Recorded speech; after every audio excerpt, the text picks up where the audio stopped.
Advertisements for triple bacon, McTaco, griddle, deep fried cheese, bacon, bacon's burger. Oh, this next one. Oh, yeah. So today we are going to be checking out a thread I found on Reddit called Foreigners of Reddit. What's the number one thing you don't get about the USA? And I'm going to be telling you how I as a European feel about these questions, and you in the comments can tell me if you can answer any of these questions.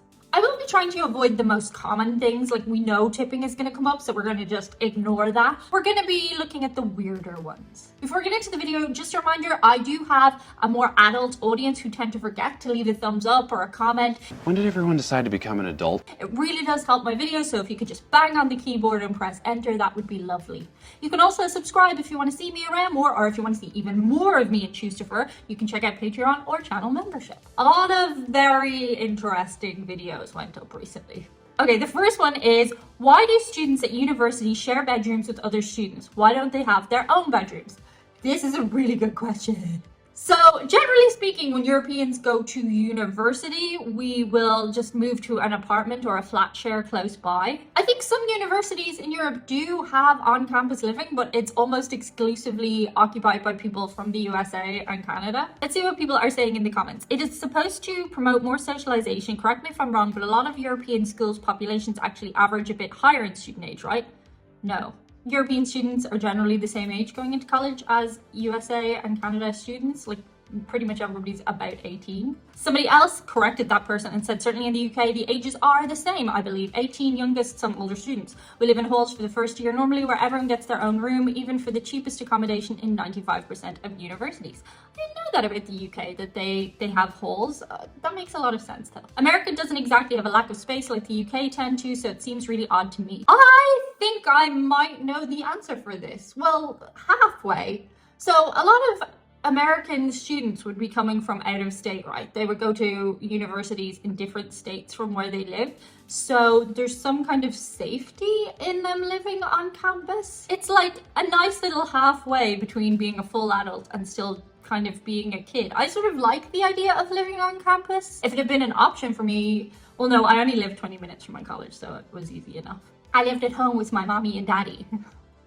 It was great. They spoiled you, Brandon. But I do find it odd. Like, I can understand why people would flat share. I can understand that from a financial perspective, or even, you know, live on campus with their own room. But it does seem a little strange to me that you would share your bedroom with a stranger. Like, that's a lot of intimacy. Let me know below in comments how you felt about it if you did it. Next up, we have 21 as the legal drinking age. This is definitely one I can't entirely get my head around, and I do think somebody on Reddit had a really good answer about this. Mothers Against Drunk Driving began to rally politicians to decrease the amount of drunk driving deaths occurring each year. This was the late 70s, early 80s. Anyway, the government, looking to end the incessant yet well-meaning badgering of these now childless mothers, used a loophole in commerce law to show how drunk driving affects the highway system and thus could be federally regulated. States don't have to have a 21 drinking age, but they lose 10% of the road's budget per year if they change it. Wow, I did not know that they don't have to have that. What else do they say? Aside from the monetary issue, no politician wants to be the one to call for lowering the drinking age. MADD points out how duos have decreased since, although this is probably due to a variety of factors, mainly increased awareness/enforcement. Yes, it's all ridiculous, but it just, like it sounds. People wonder why kids binge drink, but it's pretty obvious. Tell them they can't have any and they'll just hide it when they're doing it.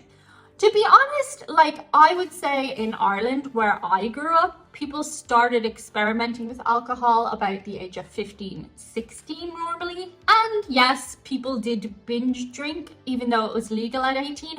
I feel like by the time most people got to university, they knew their kind of limits. They knew, oh, I can have 5 beers, or I can mix my drinks or whatever. I'm not saying things didn't happen, but I do think like they kind of knew their limits by then. I think there are really good arguments for and against lowering the drinking age, but I do find 21 to be kind of excessively old. Then again, maybe it's a case of like we start drinking at 15, 16, even though it's legal at 18. Maybe, your idea is that if you lowered it, you guys would start drinking at 15, 16 too. Or maybe you already do. Let me know. Next up, we just have food. And they say, why is your small size equally to our large size? I freaking love that about the USA. As a visitor, I love it, to be honest. I love that you just get so much food and you do the whole doggy bag thing. However, I do think it probably is a contributing factor to the growing epidemic of obesity. I don't think that's a huge revelation or a secret. Let's see what they're saying in comments. The value proposition. Companies compete for business, and sometimes it's better to value double the portion for the same price rather than cutting the price in half because some costs don't change. That makes a lot of sense. Like rent on the same space and salaries for the workers. People look and say, I get twice as much here as over there for the same amount of dollars. That does make a lot of sense. Okay, if that's the reason, I totally understand. And like I said, I'm in favor of more food. On a personal level. Okay, following on from that, oh, this is a bit nasty. Somebody said how they aren't fatter. This is not a statement of ridicule, but rather the opposite. I commend them. Every time I visit the States, I'm absolutely shocked at the quantity and quality or lack thereof of the food served. Every second American is bombarded not only with advertisements for triple bacon, McTaco, griddle, deep fried cheese, bacon, bacon's burger, or they're passing by a food place. Where can I get this greasy feast? Because it sounds delicious. That sounds amazing. Fast food place. Yeah, to be honest, like when I do go to the States, I am shocked how many fast food places there are. Like in one block, there can be multiple fast food places. And then like 2 blocks later, there'll be more fast food places, which is not so much the case in Europe. We do get clusters of them. Like you will generally have a Burger King near McDonald's, but we don't have as many.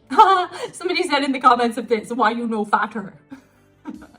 They also said we are also bombarded with photoshopped images of people we're told we're worthless if we don't look like. I mean, we get that too. No, that's just photoshopped images nobody looks like. Up next, we have why do they have so many people in jail? As I understand it, jail in the United States is a private entity. And also, as I understand it, correct me in comments if I'm wrong, but I think that the companies that run them make more money if there are more people in jail, right? Also, there are more people, so there would be more people in jail. But there does seem to be, I think, per capita, like an excessive amount, but that would probably be due to privatization, right? The people who commented on this said war on drugs, mandatory minimums, and private prisons. Yeah, see, like for me, I think, I don't know. I wish we had a more interesting justice system globally. I know you have to have precedents and stuff, but you know when people do awful things, I feel like we should be able to punish them more harshly. And then there are other crimes that are like petty crimes that are a result of socialization, bad upbringing, drugs, you know, things like that, that if a human being or an animal hasn't been harmed, I'm like, we could maybe figure out a better system to better them rather than punish them, maybe simultaneously, but depending on the crime. I just wish we could like look at each crime and like each person who breaks a crime and like take that subjectively, but I know that would be hell to enforce and stuff. Next up, we have, and this baffles me a little, democracy with just 2 parties. How does that work? I mean, every country pretty much comes down to 2 parties at the end of the day. Like when it comes down to it, you're going to have 2 front runners on oppositional sides generally. In Ireland, we have 3 big parties, but to be honest, 2 of them you can barely tell the difference between. And they've also merged lately a lot. It's always going to come down to 2 people. Unfortunately, the thing that infuriates me is why is it always 2 like not great people? Like why can't we have 2 like people who most people go, yeah, those are 2 really good humans, let's pick between those 2 good humans, rather than like having to choose the better for you of 2 kind of sucky people. I don't know, that's probably my idealism coming to the fore again, but like it would be really nice if like we could run our countries with good people, but then I know bad people are kind of attracted to those powerful jobs, so I don't know, I can't fix the world. This is the bad place. Oh, this next one. Oh, yeah. It says, why do you feel so unwelcomed at the border/airport when the people inside the country are so nice? That is so freaking true. Like, American people as a whole are just the most welcoming, invite you into their home, show you around, give you good information people. But TSA are like horrendous. Like, they are the rudest people. I go through like a lot of different border controls around the world, and they're the worst. They're the actual worst. They're so rude, unnecessarily rude. And you can't tell me that all people on border controls aren't under pressure. I used to love that TV show. I don't know if you have it in the States, but there was like an Australian immigration thing, and those guys were hardcore. But generally, they were mostly polite to people. Like, you can't get a balloon into Australia without them knowing. Why did I pick a balloon? I don't know. Because you put drugs in balloons sometimes. That was maybe a pencil. That's a better example. But yeah, I feel like the TSA people definitely need some hospitality training. I know we're supposed to be like a little, not entirely fearful, but like respectful of them, but politeness, yeah, it's just so at odds with American people. What is the view on bicycling? I was watching The 40-Year-Old Virgin with Steve Carell, and apparently riding a bike was part of his loser image.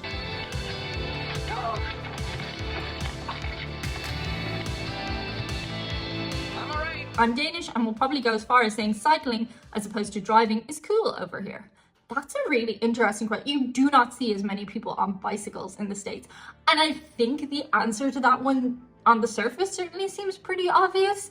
Everything's much further away. It's such a huge country that cycling or bike, you could take all day to go from one location to another. I don't know why people don't ride bikes as much there for social reasons. I know there are athletes, but like sometimes I just go around on my bicycle and just have like a nice little cycle. I haven't heard of anyone who recreationally does that for fun over there, but let me know below in comments if you're a person who enjoys cycling. They also say young people do it commonly, but it would be odd to see a 40-year-old riding a bike to work unless he was a real health enthusiast or something like that.